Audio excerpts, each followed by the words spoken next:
Bonjour à toutes et à tous. Nous allons voir comment compléter votre rapport intermédiaire. Avant toute chose, vous devez aller sur votre espace organisme Pénélope+. Pour ce faire, cliquez sur Espace organisme. Vous devez avoir en votre possession votre code PIC et le mot de passe associé. Si vous avez perdu le mot de passe, cliquez sur Mot de passe oublié. Il sera renvoyé sur l'adresse mail de la personne de contact indiquée sur le formulaire de candidature 2017. Renseignez les informations demandées, code PIC et mot de passe associé. Puis la page suivante s'affiche. Sélectionnez le projet 2017 et cliquez enfin sur Rapport intermédiaire. Vous voilà sur le module du rapport intermédiaire. Nous allons maintenant visualiser ensemble les différentes parties composant votre rapport intermédiaire. Votre rapport intermédiaire se compose de plusieurs parties. Première partie, la gestion des licences. Indiquez dans les cellules correspondantes si vous souhaitez demander des licences supplémentaires ou au contraire en restituer. Le calcul s'effectuera automatiquement. Deuxième partie, la durée de la convention. Ici, seuls les projets de 16 mois ont la possibilité de demander la prolongation de la durée du projet à 24 mois, c'est-à-dire jusqu'au 31 mai 2019. Troisième partie, les mobilités effectuées et en cours. Plusieurs possibilités. Première possibilité, vous n'avez eu aucun départ en mobilité à ce jour, ou vos fiches sont encore en statut brouillon sur Mobility Tool. Cliquez alors sur Non, mon établissement n'a organisé aucune mobilité sur la convention 2017. Une fenêtre apparaît précisant qu'aucune mobilité, effectuée ou en cours, ne sera déclarée. Cliquez sur OK. Vous passez alors directement à l'étape suivante, financement du projet. Si par contre des mobilités sur la convention 2017 ont déjà été enregistrées, veuillez cliquer sur Oui, mon établissement a déjà organisé des mobilités sur la convention 2017, puis sur le lien en renvoyant vers Mobility Tool. Vous devez à partir de maintenant vérifier l'ensemble de vos mobilités. L'interface de Mobility Tool Plus distingue deux types de fiches de mobilité. Les fiches en statut complet. Il s'agit des fiches finalisées sur Mobility Tool. Toutes les informations requises sont indiquées sur la fiche participant. Et les fiches en statut brouillon, fiches pour lesquelles des informations sont manquantes. Nous vous conseillons de finaliser un maximum de fiches de mobilité, car seules les fiches en statut complet peuvent être importées sur le module du rapport intermédiaire. Une fois ce contrôle finalisé, vous pouvez sélectionner l'onglet Import-Export de mobilité. Vous devez maintenant réaliser un export des fiches de mobilité étudiante le cas échéant et un export des fiches de mobilité de personnel le cas échéant. Cliquez sur Exporter CSV, puis enregistrer le fichier. Si des mobilités du personnel peuvent également être exportées, réalisez la même opération. Vous devez à présent retourner sur le module du rapport intermédiaire de Pénélope+. Cliquez sur Importer les mobilités étudiantes depuis Mobility Tool. Allez dans l'onglet Téléchargement, puis sélectionnez le fichier. Une fois les données importées, deux cas de figure possibles. Soit un import incorrect. Dans ce cas, vous devez modifier les erreurs directement dans Mobility Tool et procéder de nouveau à un export des données, soit, comme dans cet exemple, un import correct. Le tableau Mobilité effectuée et en cours est complété de manière automatique, aucune saisie n'est possible. Idem pour la partie taux études et stages définis par groupe. Cette section se complète automatiquement après l'import des mobilités. Ce tableau indique les taux de financement définis par votre établissement par type de mobilité et par groupe de pays. Si vous n'avez pas importé de données via Mobility Tool, ce tableau restera à 0.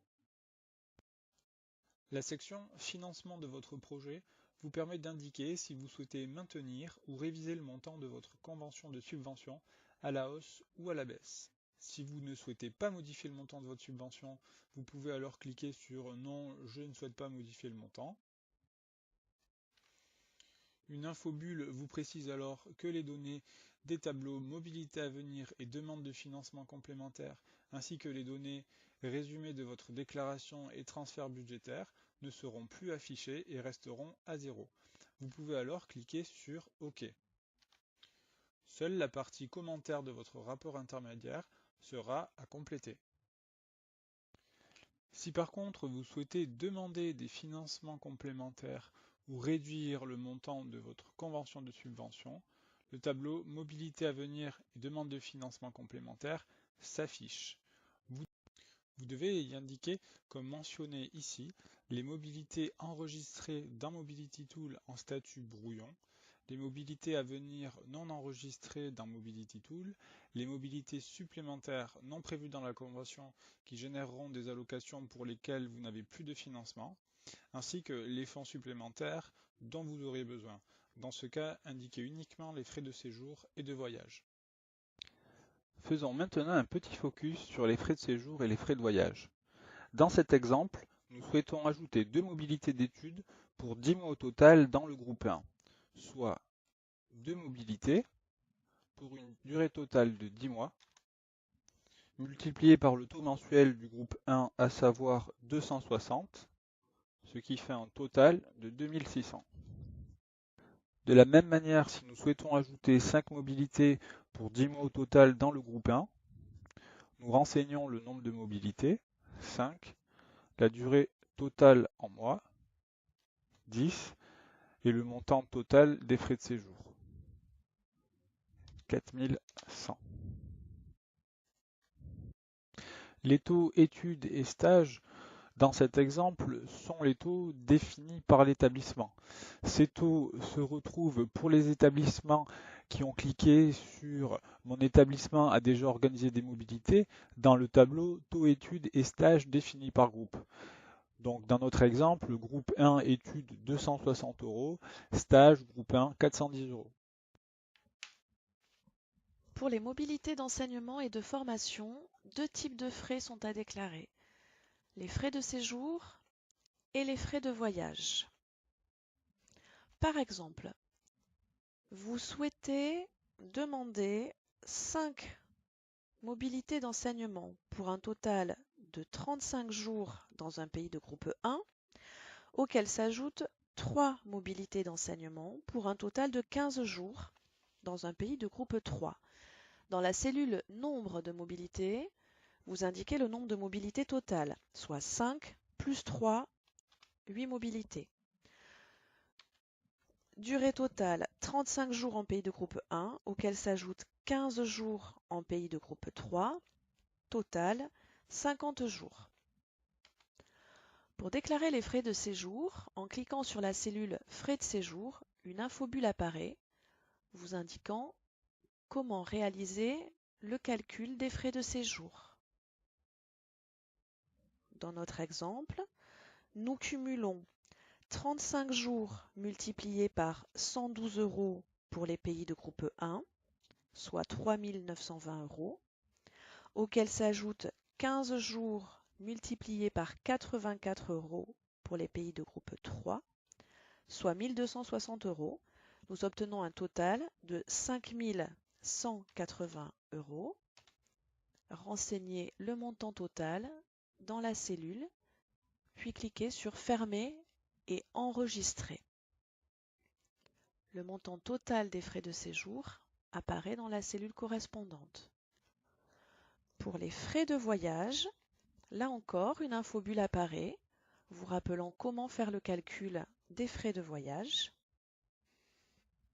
Ici, nous souhaitons par exemple demander 6 individus, 6 mobilités, dans la tranche 500 à 1999 km.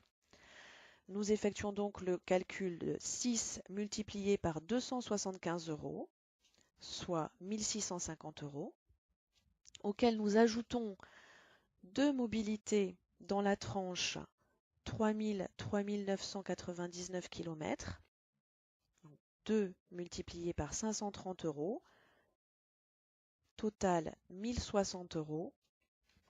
Nous avons donc un total cumulé de 1650 € plus 1060 €, 2710 €.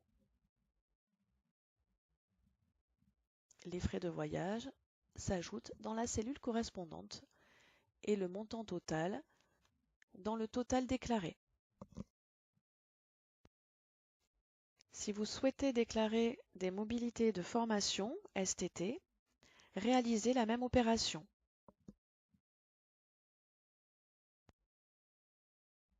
Toutes vos mobilités sont maintenant déclarées et vous voilà dans la partie 6 de votre rapport intermédiaire, le résumé de votre déclaration et transfert budgétaire. Cette partie reprend l'ensemble de vos déclarations, partie mobilité effectuée en cours et partie mobilité à venir et demande de financement complémentaire. Elle vous permet également de procéder au transfert budgétaire entre les différentes lignes.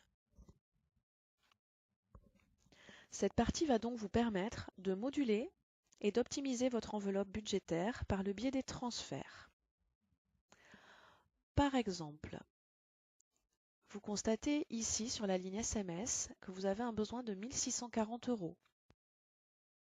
Vous pouvez procéder au transfert des 1640 € disponibles sur la ligne SMP.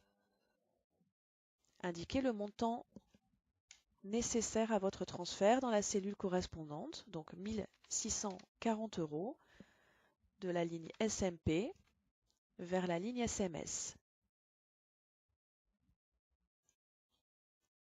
Même opération pour le financement de la mobilité d'enseignement.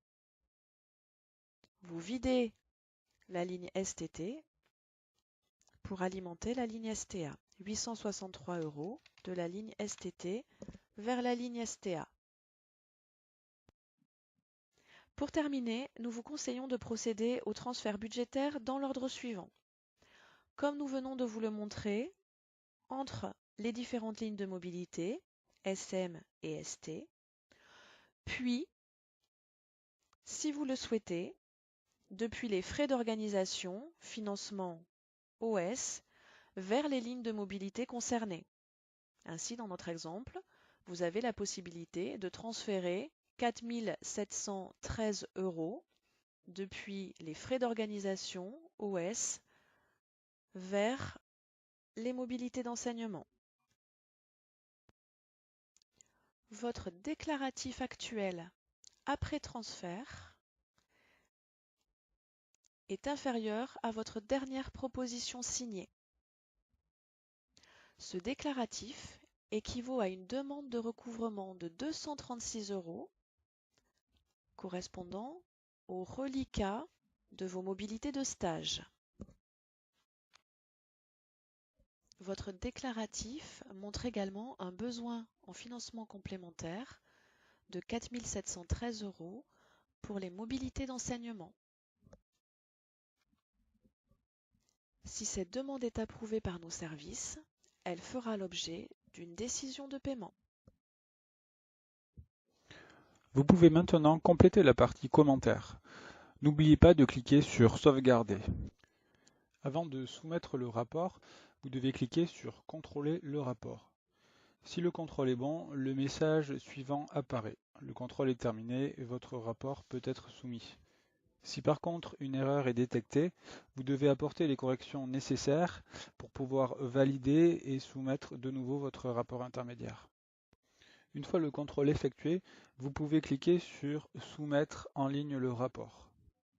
Le message suivant apparaît alors « Vous avez soumis votre rapport en date du ». Vous devez enfin déposer le rapport intermédiaire. Pour cela, cliquez sur « Imprimer le rapport ». Faites-le signer par votre représentant légal, puis scannez-le. Cliquez sur « Déposer le rapport signé ». Sélectionnez votre rapport. Vous venez de déposer avec succès votre rapport. Vous pouvez retrouver la preuve de la soumission sur votre onglet historique de votre espace organisme. Merci de nous avoir écoutés. À bientôt.